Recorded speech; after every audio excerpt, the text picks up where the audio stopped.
I suppose have some games. Alright, well, if you guys have been following along on my channel, you know that I officially retired the 83 Silverado. But I actually still need it. I still need to drive it around the yard. I got a bed full of, yard waste in it, which I need to dump.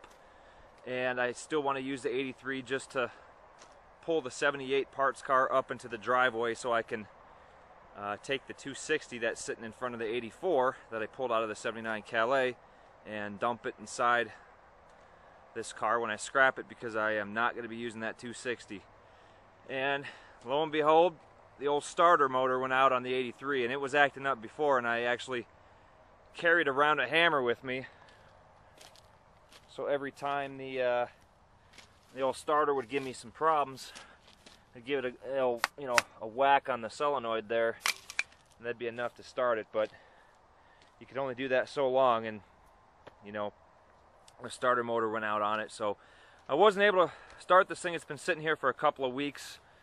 So what I did was I put the starter motor out of the 305 that came out of the 84, which it just had sitting inside there.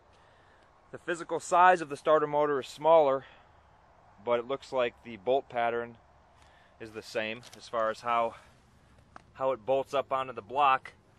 This horseshoe right here is smaller on the 305 than it is on the on this starter. This is a 350, so I'm not sure if this is even going to go, or if it's even going to mesh with the flywheel. So what I did, I said I bolted up the starter motor.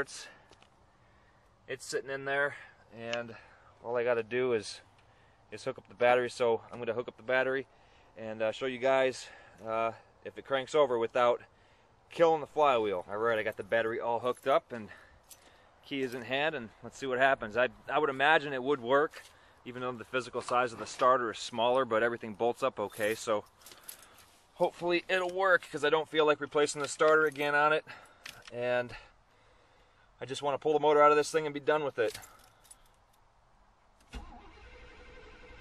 Nice, it works. So that's good to know. It actually cranks nice and quiet and nice and quick. So what I'll do is put a little gas down the carburetor and get this thing fired up, pull the 78 in the driveway, and that's about it.